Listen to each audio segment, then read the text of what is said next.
ಅಂತಾದ್ರೆ ಸ್ವ ಅರ್ಥ ಉಂಟು ಎನ್ನುವ ಕಾರಣದಿಂದ ಅದನ್ನು ಒಪ್ಪಬಹುದು.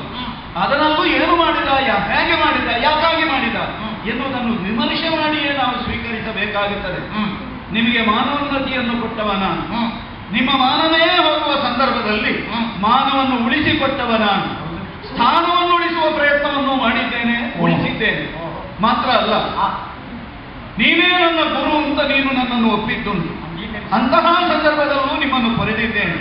5 ಮಂದಿ ಗಂಡಂದಿರಿದ್ದು ದ್ರೌಪದಿಯ ಮಾನವನ್ನು ದುಶ್ಯಾಸನ ಕಳೆಯುವ ಕಾಲಕ್ಕೆ ನಿಮ್ಮಿಂದ ಸಾಧ್ಯ ಆಗಲಿಲ್ಲ ಉಳಿಸಿಕೊಳ್ಳುವುದಕ್ಕೆ.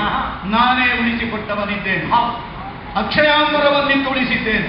ಕೇವಲ ಅವಳಿಗೆ ಉಡುವುದಕ್ಕಷ್ಟೇ ಅಲ್ಲ, ನಿಮ್ಮ ಬದುಕಿನ ಮಾನ ಹೋಗುವ ಕಾಲದಲ್ಲಿ ಅದನ್ನು ಆ ಮಾನವನ್ನು ಮುಚ್ಚುವುದಕ್ಕೆ ಬೇಕಾದಂತಹ ಅಕ್ಷಯಾಂಬರವನ್ನು ಕೊಟ್ಟವನಿದ್ದೇನೆ.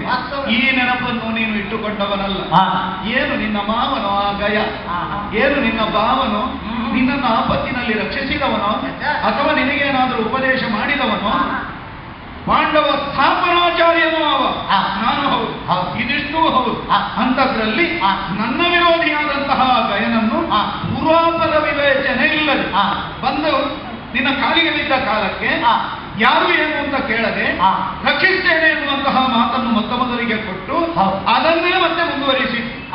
ಈಗ ಅವ ಎಲ್ಲಿ ಹೋಗಿ ಯಾರಲ್ಲೆಲ್ಲ ಬೇಡಿಕೊಂಡಿದ್ದಾನೆ, ಎಲ್ಲವರೂ ನಿನಗೆ ಶತ್ರು ಯಾರು ಅಂತ ಕೇಳಿದ್ದಾರೆ, ನೀನು ಮಾತ್ರ ಕೇಳಲಿಲ್ಲ. ಭರವಸೆಯನ್ನು ಮೊದಲು ಕೊಟ್ಟಿ ಯಾವುದೇ ಒಂದು ಘಟನೆಯಲ್ಲೂ ಅದು ಯಾಕಾಯಿತು ಎನ್ನುವುದನ್ನು ಮೊದಲಿಗೆ ಚಿಂತಿಸಬೇಕು. ಆರ್ಥ ಸಂರಕ್ಷಣಾ ಒಪ್ಪುತ್ತೇನೆ, ನೀನು ಮಾಡಬೇಕು, ನಾನು ಮಾಡಬೇಕು, ಧೀರೋದಾತ್ತ ನಾಯಕರೆಲ್ಲವರೂ ಮಾಡಬೇಕು. ರಾಮಚಂದ್ರನಂತಹ ಮಹಾಪುರುಷನೇ ಒಪ್ಪಿದ ಸತ್ಯ. ಆದರೆ ಈ ಆರ್ತನು ಹೇಗೆ ಬಂದಿದ್ದಾನೆ, ಯಾಕಾಗಿ ಬಂದಿದ್ದಾನೆ, ಅದನ್ನು ಯೋಚಿಸಿಕೊಂಡು ಮಾಡಬೇಕು.